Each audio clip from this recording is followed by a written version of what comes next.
It's California Edition. I'm Brad Pomerance. We're joined by Mike Gardner, member of the Riverside City Council. Sir, a couple of years ago, I was asked to moderate a forum focused on whether the city of Riverside should become sister cities with Can Tho in Vietnam.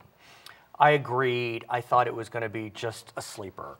I got to tell you, sir, it was an incredibly moving event for me.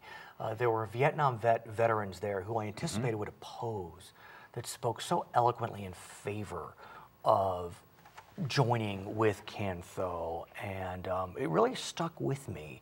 But yet opposition continued because of the history between the U.S. and Vietnam. What can you tell us about where we are today with regard to Riverside and Can Tho? Just recently, Riverside has signed an official sister city agreement with Can Tho. They're the equivalent of mayor. They have a different title, of course. And a delegation came to the city of Riverside for the signing. And we now have 9 sister cities in Riverside. And I would be remiss if I didn't mention one of your prior sister cities is Sendai. Yes. And Sendai was the city that was so dramatically devastated by the earthquake that hit Fukushima. And I know that you, prior Mayor Ron Loveridge, and so many were part of the recovery effort for that city. Yes. How empowering that must have been. It really was, I think, for both cities. But along those lines, one of the most interesting things to me was a year after the earthquake and tsunami, there were visitors from Sendai who came to Riverside and were working on a Japanese garden in White Park, our city's oldest park. And the leader of the group was effectively homeless. His home was destroyed in the tsunami and it had not yet been rebuilt. And here he is cleaning a park in the city of Riverside. Very moving, and I think that's part of the reason why Riverside has always been a strong proponent of that sister city relationship. It has served us well, I think, both culturally and economically. I know that the mayor recently went to Germany, I believe. Yes. Was it Erlangen? Yeah, so there's no question that this is something that is near and dear to the heart of many of you. But let's get back to Can Tho and the challenges that presented in aligning with that city. Talk to me about what you were hearing and how ultimately the council came together in favor. There really are 2 groups of people who had concerns or were just flat opposed under any circumstances to the concept of a sister city relationship with a city in Vietnam. A portion of the U.S. military veterans who served there just believe it's the wrong thing to do. And a portion of the Vietnamese American population, especially those who came as refugees, still have very strong feelings that the communist government that now rules the country is a bad thing, and there are human rights issues there. But this is not a government-to-government relationship, it's a people-to-people relationship. What about the notion, I'm just playing it out, that in a lot of ways this could be healing, it can be cathartic, including and especially for those that served on America's behalf? And that's part of the hope, and one of the reasons that I supported us undertaking this. You may have noticed I'm of an age where, you know, what was your draft number? I failed my physical due to injuries before the draft numbers were issued, but I was 320. So you would not have been drafted regardless. You may have still gotten. I actually was drafted and went for my pre-induction physical. Oh, I see. And because I had a serious motorcycle accident, I didn't pass the physical. I see. But I have a number of friends who did serve. Some were drafted, some enlisted, some didn't come back. So was it hard for you to, in the end, push that button to say yes? It really wasn't. I'm very sympathetic to the viewpoint of those who are concerned, both the veterans who served and have very hard feelings and refugees from Vietnam. Let's talk about some of those refugees. Many of them live in Orange County. Yes. We know that Orange County has a thriving Vietnamese community. One city within Orange County with a very large Vietnamese community is Westminster. Yes. What some would say is surprising is that Westminster has come out officially against Riverside adopting Can Tho and have asked Riverside to rescind. They have. That was, candidly, and I'm not taking a position, shocking. I mean, wow.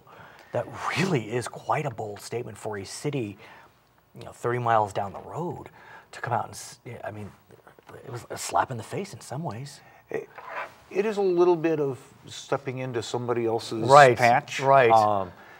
I do understand the very strong feelings, and because the constituency, many of the council members are Vietnamese. Right.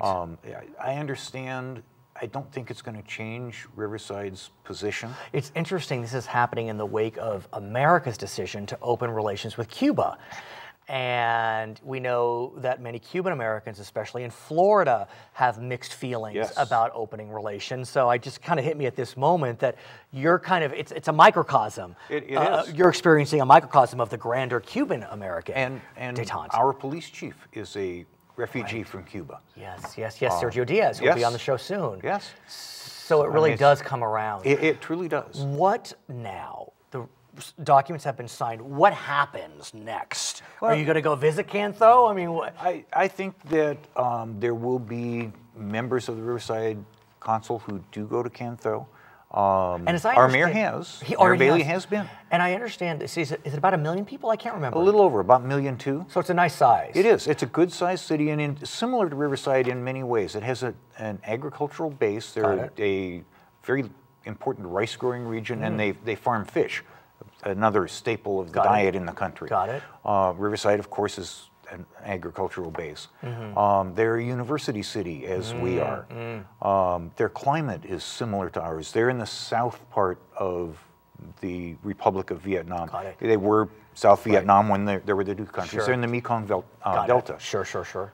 So what, is there something specific that you anticipate? Have you already thought about, whether UCR and the university there, I can't remember the name, should somehow maybe do an exchange program? I mean, I know, look, you just signed the documents, but what next? So I think there will be exchanges between our universities and the university in Can Tho. There already are some cultural exchanges on, how do we do things? What are our holidays? What are theirs?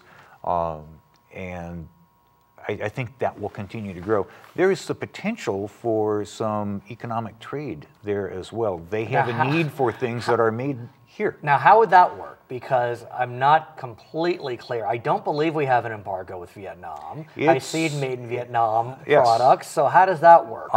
They actually, the federal government has just lifted last year the embargo on trade with Vietnam. There's certain things are still embargoed. Of course. Firearms, for example. Clearly. But general trade is now open. So what do you anticipate will be one of the first exports? Is it oranges that are so tasty that are grown here in Riverside? I think a couple of things. Oranges is one. Beef is another. Beef is quite popular in parts of Asia, and they don't have a cattle industry to speak of. So I think we may see some of that. Let me ask you as we conclude, are there any other sister city potentials that are on the horizon? I know that this is your 9th. I think 10 would be a nice round number.